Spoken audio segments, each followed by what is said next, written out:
আজকে রাত ঠিক 10টায় বাংলা মোটরে জাতীয় নাগরিক পার্টি এনসিপির যে কার্যালয় আছে সেটির সামনে থেকে একটি বিক্ষোভ সমাবেশ বের হয় অল্প সময়ের জন্য। এরপর সেখান থেকে একটি বিক্ষোভ মিছিল বের করা হয়। উদ্দেশ্য একটাই যে আজকে সন্ধ্যায় মুখ্য সংগঠক হাসনাত আবদুল্লাহর ওপর হামলা হয় এবং সেই হামলার প্রতিবাদেই তারা আসলে এই বিক্ষোভ সমাবেশটি তারা বের করে। এখন পর্যন্ত এটি ইন্টারকন্টিনেন্টাল পার হয়ে শাহবাগের দিকে অগ্রসর হয়েছে।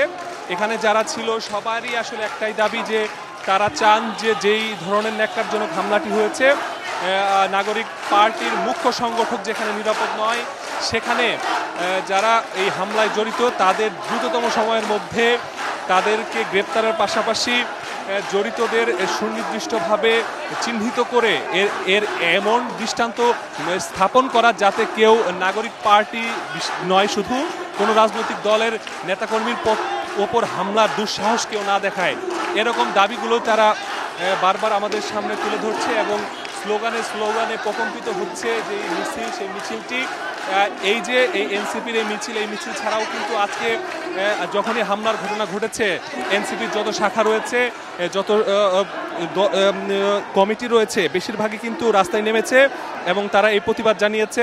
এর আগেও আমরা দেখেছি হাসনাত আবদুল্লাহর ওপর একাধিক হামলা হয়েছে, যাত্রাবাড়িতে হামলার ঘটনা ঘটেছে, চট্টগ্রামে হামলার ঘটনা ঘটেছে, সার্জিসের উপর হামলার ঘটনা ঘটেছে। তো একের পর এক এমন ঘটনায় তারা আসলে ক্ষোভে ফুঁসে উঠেছে তাদের যে ক্ষোভ, এবং তারা যতক্ষণ পর্যন্ত না এই হামলায় যারা জড়িত তাদের আইনের আওতায় আনা হবে ততক্ষণ পর্যন্ত তাদের এই আন্দোলন তারা চালিয়ে যাবে। এখানে অনেকেই অংশগ্রহণ করেছেন এই বিক্ষোভে। আমরা দুই একজনের সাথে যদি কথা বলতে চাই যে তাদের যে দাবি দেওয়া সেই দাবি দেওয়ার কি দাবি দেওয়া নিয়ে আসলে তারা এসেছেন বা তাদের কোনো দাবি দেওয়া আছে কিনা। এখানে অন্যতম সমন্বয়ক আমরা মাহিন সরকারকে দেখছি। মাহিন সরকারের সাথে যদি একটু কথা বলার চেষ্টা করি আমরা। মাহিন, আপনি শুরু থেকেই ছিলেন, আজকের এই বিক্ষোভটি কত দূর পর্যন্ত যাবে আর কি দাবি দেওয়া আছে এখন পর্যন্ত আছে আপনাদের? বিপ্লবী হাসনাত ভাইয়ের উপরে আক্রমণ হয়েছে, আপনারা জানেন। আমরা মনে করছি যে যারা এই গণ অভ্যুত্থানের সাথে জড়িত ছিল প্রতিটি ব্যক্তির জীবন আজকে হুমকির মুখে। আসলে আমাদের কিছু বলার নেই, আমাদের শুধু একটাই দাবি, অতি দ্রুত সময়ের মধ্যে যারা হামলা করেছে এবং যারা আওয়ামী লীগের দোসর আছে তাদেরকে নিষিদ্ধ করে তাদেরকে বিচারের আওতায় আনতে হবে।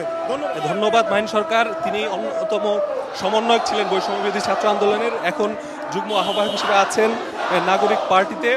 তিনি যেমনটি জানাচ্ছিলেন অনেক নারী সহকর্মী আছে, তাদের সাথেও একটু কথা বলতে চাই যে আপনাদের দাবি দেওয়াগুলো কি। আপু, একটু বলবেন আজকে আপনাদের দাবিগুলো কি এবং কোনো আলটিমেটাম দিচ্ছেন? দাবি যারা হাসনাতের উপর হামলা করেছে অতি দ্রুত তাদের শাস্তির আওতায় আনা হোক, এটাই দাবি।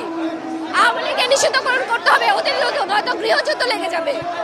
যেমনটি শুনছিলেন একজন নারী সহযোদ্ধাও এমনটি বলছিলেন যে তাদের একটাই দাবি, হাসনাতের হামলার উপর যারা জড়িত, হামলার সাথে যারা জড়িত তাদেরকে দৃষ্টান্তমূলক শাস্তির আওতায় আনা হবে। এবং তারা এটি বলছে সবাই যে এখন পর্যন্ত একটাই তাদের দাবি, দ্রুততম সময়ের মধ্যে হামলাকারীদেরকে আনতে হবে। এবং আরও একজন সংগঠক এখানে আছেন, তার সাথে আমরা একটু কথা বলতে চাই। এই যে আজকে আপনারা যেই দাবি দেওয়াগুলো নিয়ে এসছেন, আজকে একটু বলবেন যে আসলে কখন থেকে আপনাদের কর্মসূচি শুরু হলো এবং কতক্ষণ চলবে বা কি দাবি আছে আপনাদের? আচ্ছা, আপনারা জানেন যে এই হামলাটা আসলে নতুন না, এটা পরিকল্পিত এবং সিরিজ হামলা। আপনারা দেখছেন যে সারা বাংলাদেশে বিভিন্ন জায়গায় আমাদের এই জুলাই যোদ্ধাদের উপরে হামলা হচ্ছে, তাদের ফ্যামিলি মেম্বারদের উপরে হামলা হচ্ছে। শুধু তাই নয়, শহীদদের কবর পর্যন্ত ভাঙচুর করা হচ্ছে। সুতরাং আমরা এর সুষ্ঠু বিচার চাই এবং ইন্টারিমকে কঠোর থেকে কঠোরতর পদক্ষেপ নিয়ে দেওয়ার জন্য আমরা দাবি জানাচ্ছি। কারণ হচ্ছে যে এই কাজগুলো তারাই করছে যারা নাকি স্বৈরাচারের দোসর এবং যারা এই দলের কোনো কাঠামোগত পরিবর্তন চায় না, যারা এই মৌলিক কোনো পরিবর্তন চায় না। এবং প্রত্যেকবার যখন আমরা এই মৌলিক পরিবর্তনের জন্য গিয়েছি, আপনারা জানেন যে প্রত্যেকবার এই বিভিন্ন মহল থেকে আমাদের এই বাধাগুলো আসছে এবং এই জুলাইয়ের যে যারা শহীদ হয়েছে তাদের এই আত্মত্যাগকে আমরা বৃথা যেতে দিতে পারি না, কিন্তু এর সর্বব্যাপী একটা আয়োজন আমরা দেখতে পাচ্ছি। এজন্যই আজকে আমাদের প্রতিবাদ এবং এর সুষ্ঠু তদন্ত এবং যত দ্রুত সম্ভব দোষীদের শাস্তির ব্যবস্থা করতে হবে। ধন্যবাদ আপনাকে। যেমনটি শুনছিলেন যে এখানে যারা আন্দোলনে অংশগ্রহণ করেছে তাদের প্রত্যেকেরই সর্বপ্রথম যে দাবিটি সেটি হচ্ছে যে হাসনাতের উপর হামলায় যারা জড়িত তাদেরকে খুঁজে বের করতে হবে। এই মিছিলটি এই মুহূর্তে শাহবাগে পৌঁছে গেছে এবং শাহবাগ থেকে কিছু দূর সামনে ঢাকা বিশ্ববিদ্যালয়ের রাজু ভাস্কর্যে সেখানেও একটি হলপাড়া থেকে একটি মিছিল বের হয়েছে একই দাবিতে।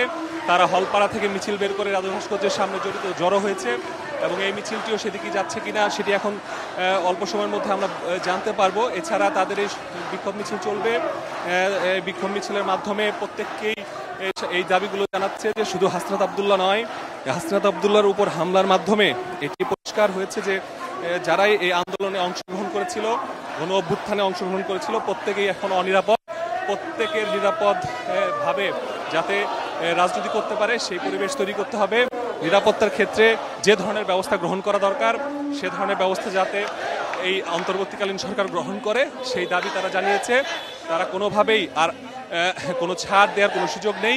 তবে এখানে অনেকেই সন্দেহ করেছে এবং দাবি করেছে যে এই হামলার পেছনে আওয়ামীর দোসররা জড়িত এবং তারা এই হামলায় ঘটিয়েছে এবং সেটি তারা আসলে বারবার তুলে ধরার চেষ্টা করছে। এখনও যারা জুলাই গণহত্যায় জড়িত এবং যাদের নামে মামলা হয়েছে অনেকে এখনো গ্রেপ্তার হয়নি এবং তাদেরকে দ্রুত গ্রেপ্তারের মাধ্যমে এই যে কিছু সময় পরপরই ষড়যন্ত্র বিভিন্নভাবে সেই ষড়যন্ত্রগুলো রুখে দেওয়ার জন্য তারা এই দাবিগুলো তারা জানিয়েছে বারবারই, যে যারা এই জুলাই গণ অভ্যুত্থানে যারা শহীদ হয়েছে এইসব মামলায় যারা আসামি, হত্যা মামলায় অনেকে আসামি হওয়ার সত্ত্বেও এখনো আইনের আওতায় আসেনি, সে সকল আওয়ামী দোসরদের এই আইনের আওতায় আনতে হবে এবং এই যে ষড়যন্ত্র তাদের সেই ষড়যন্ত্র রুখে দেওয়ার জন্য যথাযথ পদক্ষেপ তাদের নিতে হবে। এইরকম দাবি দাওয়ায় তারা আসলে করছে এবং তারা এই বিক্ষোভ মিছিলটি এখন শাহবাগে এসে পৌঁছেছে। তারা শাহবাগ থেকে মিছিলটি ঘুরে আবারও তারা তাদের যে কার্যালয় আছে বাংলা মোটর সেই কার্যালয়ের দিকে নিয়ে যাওয়ার জন্য তারা মিছিলটি পাশে শাহবাগের দিকে তারা এখন মিছিলটি ঘুরিয়ে নিয়েছে এবং এখন থেকে তারা আবারও বাংলা মোটরের দিকে তারা যাবে এবং বাংলা মোটর যেতে তাদের কার্যালয় যেখান থেকে শুরু হয়েছিল সেখানে গিয়ে তাদের এই মিছিল শেষ করবে বলে এখন পর্যন্ত আমরা জানতে পেরেছি। এই ছিল আসলে আমার কাছে এনসিপির বিক্ষোভ মিছিল থেকে সর্বশেষ তথ্য।